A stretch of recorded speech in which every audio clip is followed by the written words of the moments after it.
साथियों, RRB group D की 22,000 से जो अधिक वैकेंसी थी उनका नोटिफिकेशन आउट हो गया है। आज से उसके फॉर्म फिल स्टार्ट होना शुरू हो चुके हैं। ये जानकारी आप लोगों को कहीं ना कहीं से लग गई होगी। ये जानकारी देने में इस वीडियो के अंदर नहीं आया हूं। अब आप लोग फॉर्म फिल करोगे तो आप लोगों को फॉर्म फिल करते समय डॉक्यूमेंट्स लगाने पड़ेंगे और उन डॉक्यूमेंट्स में से कौन कौन से इंपोर्टेंट डॉक्यूमेंट्स हैं और उन डॉक्यूमेंट्स का फॉर्मेट किस तरीके का रखना है जिससे आप लोगों का फॉर्म रिजेक्ट ना हो। मैं इस वीडियो में उस बारे में बात करने वाला हूं। देखते हैं कि भैया आप लोगों का हल्का सा प्रकाश अगर मैं वैकेंसी पे डालूं तो आप लोगों को 31 तारीख यानी कि आज से आप लोगों के फॉर्म फिल होना स्टार्ट हो चुके हैं और 2 मार्च तक आप लोग इस वैकेंसी का फॉर्म फिल कर सकते हो। लगभग आप लोगों को 30 दिन का समय दिया गया है। जो भी बच्चे 10th पास हैं या जो बच्चे आईटीआई किए हुए हैं और 18 से 38 वर्ष के बीच में एज है, वो बच्चे इस वैकेंसी का फॉर्म फिल कर सकते हैं। लेवल 1 की ये जॉब है। 18 से 38 वर्ष एज का क्राइटेरिया मैंने इसलिए बोला क्योंकि नॉर्मल 18 से 33 है जनरल वालों के लिए। ओबीसी कैंडिडेट को 3 साल का छूट मिलता है और एससी कैंडिडेट को 5 साल का छूट मिलता है। तो एज का जो टोटल क्राइटेरिया हो जाता है 18 से 38 वर्ष हो जाता है। पॉइंट आता है जिसके लिए हम लोग यहाँ पे जुड़े हैं कि भैया इस वैकेंसी के लिए हम लोगों को इंपोर्टेंट डॉक्यूमेंट्स कौन कौन से लगने वाले फॉर्म फिल करने के लिए।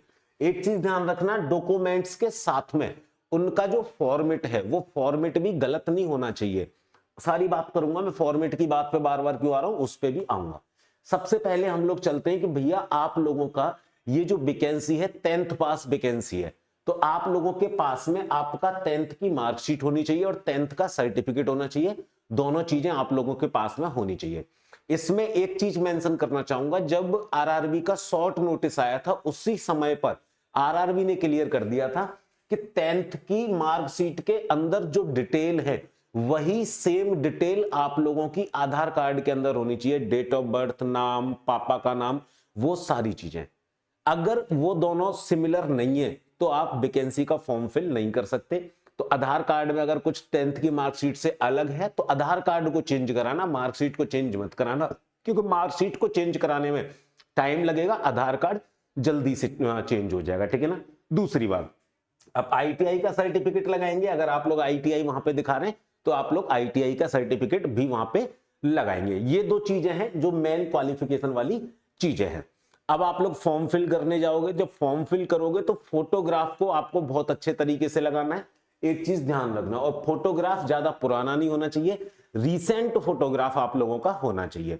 सबसे बड़ी मिस्टेक जो बच्चे करते हैं वो मिस्टेक करते हैं बच्चे स्कैन उसके अंदर, सिग्नेचर के अंदर। ठीक है ना।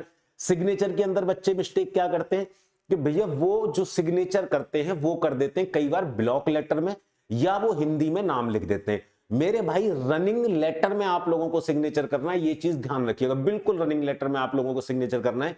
अभी यूपी पुलिस या यूपीएसआई, अभी पिछली 3-4 वैकेंसियों की अगर मैं बात करूं तो मेरी वीडियोज पे हजारों कमेंट ऐसे थे जो बोल रहे थे कि सर सिग्नेचर में हमसे मिस्टेक हो गई है। ठीक है ना। बट ठीक है, उनको करेक्शन का डेट मिल गया है तो वो करेक्शन कर ही लेंगे। बट करेक्शन के चक्कर में मत रहना। फिर बोल रहा हूं, जो सिग्नेचर है वो आप लोगों को कैसे करने हैं, वो आप लोगों को रनिंग लेटर में करने हैं, ना कि ब्लॉक लेटर के अंदर। दूसरी बात, आप लोगों के पास में एक वैलिड आईडी प्रूफ होना चाहिए जिसके अंदर कोई फोटोग्राफ लगा हो। ठीक है ना। फोटो आईडी प्रूफ भी आप लोग इसको बोल सकते हो। इसके अंदर आपका आधार कार्ड भी चल जाएगा, इसके अंदर आप लोगों का पैन कार्ड भी चल जाएगा, इसके अंदर अगर आपके पास में डीएल है तो वो चल जाएगा, अगर आप लोगों के पास पासपोर्ट है वो भी चल जाएगा यहाँ पे। ठीक है ना। मतलब हमारे पास एक वैलिड फोटो आईडी प्रूफ होना बहुत कंपलसरी है। दूसरी बात मैं बताऊं, सबसे मोस्ट इंपोर्टेंट फैक्टर है कैटेगरी सर्टिफिकेट। ठीक है ना। कैटेगरी सर्टिफिकेट, और जो बच्चे ईडब्ल्यूएस से फॉर्म भर रहे हैं उनके लिए ईडब्ल्यूएस सर्टिफिकेट। ठीक है ना। पहले बात कर लेते हैं हम लोग कैटेगरी सर्टिफिकेट के लिए। ठीक है। कैटेगरी सर्टिफिकेट के लिए स्पेशली नोटिस आया था आरआरबी का ओबीसी, एसटी और एसटी के लिए। उनने एक फॉर्मेट दिया हुआ है कि भैया इस फॉर्मेट के अंदर ही हम लोगों को कैटेगरी सर्टिफिकेट चाहिए। अगर आप लोगों का कैटेगरी सर्टिफिकेट रेलवे के दिए हुए फॉर्मेट के अंदर नहीं है तो आप लोगों का फॉर्म रिजेक्ट कर दिया जाएगा। पहले क्या होता था कि अगर आप लोगों ने कैटेगरी सर्टिफिकेट लगाया, अगर कैटेगरी सर्टिफिकेट मान्य नहीं है तो आप लोगों को अनरिजर्व वैकेंसी के अंदर फाइट करवा दिया जाता था। बट अब की बार रूल में थोड़ा सा चेंज किया है आरआरबी ने। क्या किया है कि भैया जो एससी, एसटी और ओबीसी के कैंडिडेट हैं वो जो कैटेगरी सर्टिफिकेट लगाएंगे वो हमारे दिए गए फॉर्मेट के अंदर होना चाहिए। अगर उस फॉर्मेट के अंदर नहीं है तो आपको उसमें अनरिजर्व में फाइट नहीं करवाया जाएगा, आपका फॉर्म ही कैंसिल कर दिया जाएगा। दूसरी चीज यहां पे क्या मेंशन करी गई है कि ये जो दूसरी चीज मेंशन की गई है ये स्पेशली ओबीसी वाले बच्चों के लिए की गई है कि भैया फॉर्म की जो लास्ट डेट है, फॉर्म की लास्ट डेट यहां पे क्या है 2 मार्च, तो आप 2 मार्च 2026, तो आप लोगों का जो कैटेगरी सर्टिफिकेट है वो 2 मार्च 2025 से पुराना नहीं होना चाहिए। सीधा सीधा बोला है, लास्ट डेट से 1 साल पुराना नहीं होना चाहिए। ये स्पेशली ओबीसी वाले कैंडिडेट के लिए है। अब मैं बात बताऊं ओबीसी वालों के लिए ऐसा क्यों बोला गया है। ओबीसी वाले कैंडिडेट क्या होता है कि कई ओबीसी कैंडिडेट ऐसे हैं कि जो स्टेट के अंदर जनरल में आते हैं बट सेंट्रल के अंदर ओबीसी में आते हैं, या कई कास्ट ऐसी हैं जो सेंट्रल के अंदर जनरल में आती हैं बट स्टेट में ओबीसी में आती हैं, और इनमें साल दर साल कुछ ना कुछ बदलाव होते रहते हैं। तो इस वजह से बोला गया है कि ओबीसी का जो सर्टिफिकेट, कास्ट सर्टिफिकेट है वो 1 साल से अधिक पुराना नहीं होना चाहिए। एससी एसटी का 2-3-4 साल पुराना है वो भी चल जाएगा, कोई बड़ी बात नहीं है। बात आएगी ईडब्ल्यूएस सर्टिफिकेट की, तो ईडब्ल्यूएस सर्टिफिकेट जो है मेरे भाई, ईडब्ल्यूएस सर्टिफिकेट बनता कब है, फाइनेंशियल ईयर के हिसाब से बनता है, और फाइनेंशियल ईयर का जो सर्टिफिकेट बनता है वो तो अप्रैल के बाद बनता है ना, और आपकी जो आखिरी डेट है वो है 2 मार्च। आपकी जो आखिरी डेट है वो क्या है 2 मार्च। तो जिन बच्चों को ईडब्ल्यूएस सर्टिफिकेट लगाना है वो अप्रैल के बाद का, अप्रैल 2025 के बाद का जो ईडब्ल्यूएस सर्टिफिकेट आप लोगों ने बनवाया है वो ईडब्ल्यूएस सर्टिफिकेट यहां पे चल जाएगा। क्लियर है ये वाली बात। दूसरी बात, आप लोग पीडब्ल्यूबीडी में फॉर्म डाल रहे हैं तो उसका सर्टिफिकेट आपको लगाना पड़ेगा। आप एक्स सर्विसमैन है तो आपको उसके सर्टिफिकेट लगाने पड़ेंगे। यहां पे जो और मोस्ट इंपोर्टेंट बात आएगी वो आएगी आप लोगों की एक एक्टिव मोबाइल नंबर और मेल आईडी आप लोगों के पास में होनी चाहिए। और ये एक्टिव मोबाइल नंबर और मेल आईडी तब तक आप लोगों को सुरक्षित रखना है जब तक आप लोगों का फाइनल सिलेक्शन नहीं हो जाता, क्योंकि इसी मेल आईडी के जरिए, इसी मोबाइल नंबर के जरिए आरआरबी आप लोगों को कॉल लेटर के लिए सूचित करेगी, आपकी एग्जाम डेट, एग्जाम सिटी के लिए सूचित करेगी। आप मान लीजिए सीबीटी पास कर ले तो पीईटी के लिए आप लोगों को सूचित करेगी। आरआरबी आपसे कांटेक्ट कैसे करेगी, तो वह मोबाइल नंबर जो आप इस फॉर्म फिल के अंदर डालो, वह मेल आईडी जो इस फॉर्म फिल के अंदर डालो, वो आप लोगों को टिल सिलेक्शन, ठीक है ना, मैं तो सिलेक्शन ही बोलूंगा क्योंकि सिलेक्शन लिए बिना तो आप लोग रुकने वाले हो नहीं।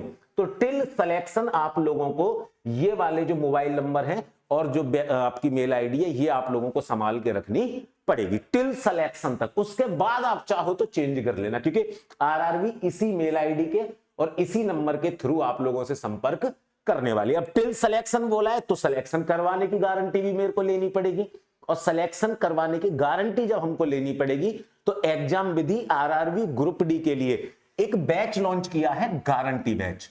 गारंटी बैच को आप लोग ज्वाइन कर सकते हैं 249 रुपए के अंदर, ठीक है ना। और अगर आप लोग AJ20 कूपन कोड लगा लेंगे तो इसके अंदर भी आप लोगों को 20% तक का ऑफ मिल जाएगा। इस बैच की खासियत क्या क्या है, ये तो एक खासियत है इस बैच की, इस पे तो मैं अभी थोड़ी देर में बात करूंगा। पहले इस बैच में आपको पढ़ाया किस तरीके से जाएगा कि भैया गारंटी बैच हम इसको क्यों बोल रहे हैं। मेन चीज ये है, आप लोगों को हर सब्जेक्ट की लाइव क्लास मिलेगी, रिकॉर्डेड क्लास भी आपको मिलेंगी, आपको डाउट क्लास भी मिलेंगी, आपको प्रैक्टिस क्लास भी मिलेंगी, आपको रिवीजन क्लास भी यहाँ पे दी जाएंगी। आप लोगों को इस बैच के अंदर हर सब्जेक्ट के 1 लाइनर नोट्स भी मिलेंगे, ऑब्जेक्टिव नोट्स भी मिलेंगे, हैंड रिटन नोट्स भी मिलेंगे, आपको थ्योरेटिकल नोट्स भी मिलेंगे। हर तरीके के नोट्स आप लोगों को इस बैच के अंदर मिल जाएंगे। प्रैक्टिस के लिए क्यूज आपको दी जाएंगी, आप लोगों को भैया यहाँ पर दी जाएगी, आपको जो है सब्जेक्ट वाइज क्यूज दी जाएगी, आपको टॉपिक वाइज क्यूज यहां प्रोवाइड करवाई जा रही है, आप लोगों को टाइप वाइज क्यूज भी प्रोवाइड करवाई जा रही है। आरआरबी ग्रुप डी के पिछले 2 बार के एग्जाम में आए हुए सारे क्वेश्चन आप लोगों को डीपीपी के रूप में प्रैक्टिस के लिए यहां पे प्रोवाइड करवाए जाएंगे। इतना सारा मटेरियल आपको मिल जाएगा केवल 249 में। अगर आप AJ20 कूपन कोड इस्तेमाल कर लेते हैं तो इसके ऊपर भी आप लोगों को 20% तक का डिस्काउंट मिल जाएगा। अब बात आती है कि सर ये जिंदगी भर फ्री वाली बात क्या है। देखिए गारंटी बैच है, ये गारंटी बैच का मतलब है कि आप लोगों का सिलेक्शन करवाना। अगर बाई चांस 0.00001% किसी बच्चे का सिलेक्शन नहीं हो पाता है तो वो बच्चा आगे आने वाले जितनी भी वैकेंसीज के फॉर्म फिल करेगा उन सभी वैकेंसीज का जो कोर्स है वो एग्जाम विधि बिल्कुल फ्री ऑफ कॉस्ट उन बच्चों को प्रोवाइड करवाएगा। तो जाएं, एग्जाम विधि ऐप डाउनलोड करें और आरआरबी ग्रुप डी का गारंटी बैच ज्वाइन करें, बिल्कुल 100% सिलेक्शन की जिम्मेदारी के साथ में।